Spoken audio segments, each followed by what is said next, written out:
marami na rin ang nakakapansin niyan. At talagang yan naman talaga ang kalakaran sa showbiz.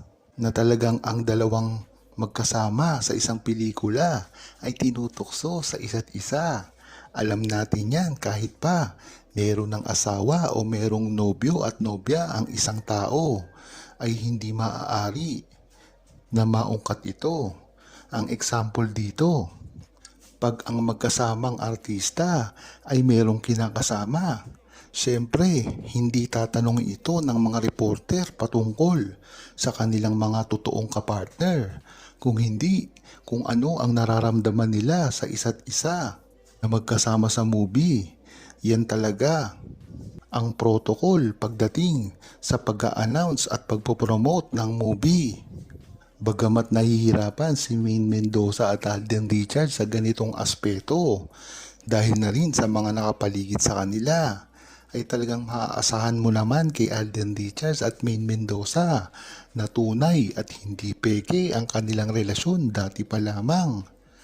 Kung matatandaan nyo kasi sa unang pelikula ni Maine Mendoza at Alden Richards na Imagine You and Me, ay dito mo palang makikita na tunay ang relasyon nila.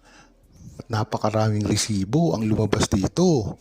Kung hindi pa naaalam ito ng publiko, ay babanggitin ko isa't isa kung ano ang ginawa nila roon.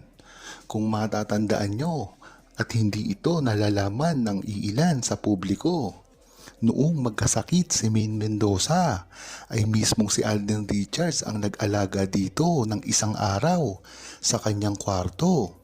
Na kung mapapansin nyo ay hindi pwedeng mangyari kay Alden Richards at Kathleen Bernardo.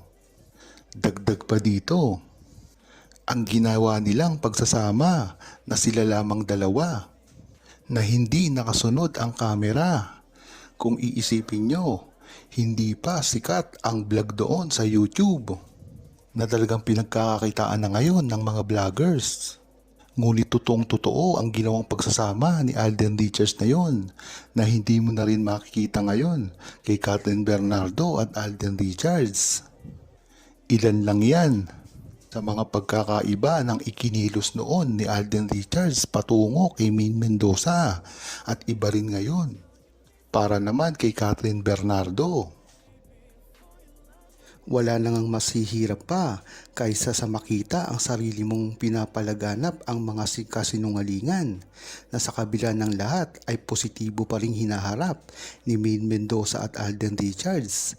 Kahit ano ko pa kasing pagninira sa kanila ang ginagawa ay tila hinaharap nila ito ng may buong ningning at positibo aspeto ng kanilang buhay. Hindi na kasi naiiwasan ang mga bashers na ito na patuloy na lang kung paniniraan nilang ginagawa sa kanila at inilalabas ang hindi magagandang opinyon patungkol sa kanila. Ang example nga dito ay ang paninira kay Maine Mendoza patungkol sa mga politikal na opinyon. Ngunit alam naman natin at kilala si Maine Mendoza na hindi ito nakikisali sa mga ganyang mga bagay, lalong-lalo na si Alden Richards. Kaya kung tatanungin nyo, ay dapat ay talagang hindi nalang pansinin ni Maine Mendoza at Alden Richards ang ganitong mga bagay. Minsan nga, ang ginagawa nila ay talagang napakahirap na nilang ipagpatuloy dahil hindi na nga nila ito pinapansin. Pinili na nga nilang mag-focus sa mga bagay na mahalaga sa kanila, ang mga pamilya nila, mga katrabaho, mga kaibigan at lalong-lalo na ang mga show na ginaganapan nila ngayon at ang kanilang pagmamahal sa isa't isa. Nang gayon sa ganitong pamamaraan ay napatunayan na nila na ang mga bashers nila ay hindi makakaapekto sa kanilang relasyon dahil ito ay gumagawa lamang ng usapan para masira si Maine Mendoza at Alden Richards.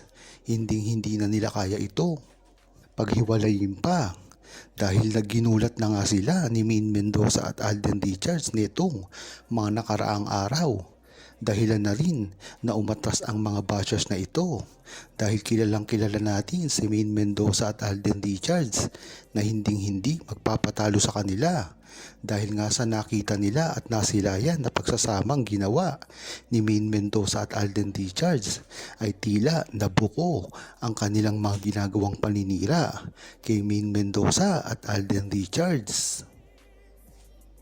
Kahit ano pang ang gawin at sabihin sa lahat ng mga nangyayari sa mga bashers at sa mga haters ni Maine Mendoza at Alden Richards at sa lahat ng mga sinasangkot si Maine Mendoza at Alden Richards sa mga kung ano-anong bagay ay tila napatunayan na ni Maine Mendoza at Alden Richards na ang tunay na relasyon nila ay nagsisilbing ay isang halimbawa na ang tunay na pagmamahalan ay hindi maaapektuhan ng kung anuman ang sinasabi at ginagawa ng iba.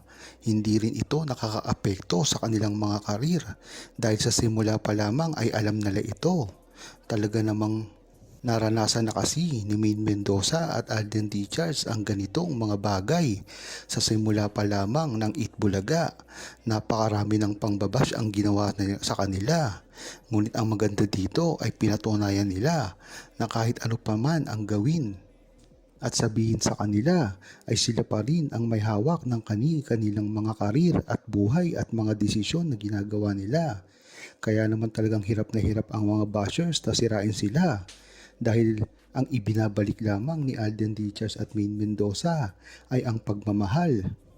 Kaya kahit anong gawin nilang paninira sa kanilang dalawa ay hindi ito magtagumpaay dahil hindi nilalabanan ni Maine Mendoza at Alden Richards ng kasiraan ang isa pang kasiraan.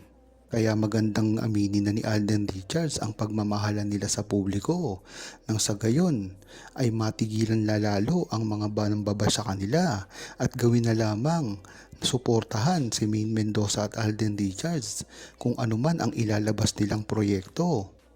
Ang pagmamahal kasi ay hindi nakadepende sa kung ano ang sinasabi ng mga tao, kung hindi kung ano man ang nararamdaman ng mga taong nagmamahalan.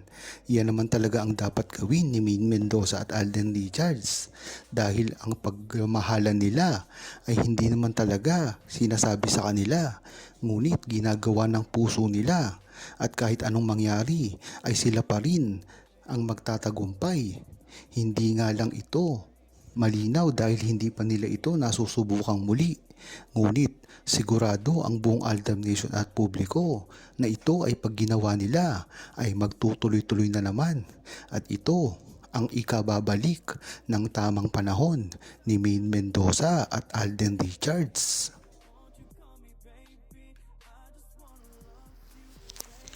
Huwag kalimutang mag-subscribe, comment at i-like ang video na ito. Thanks for watching!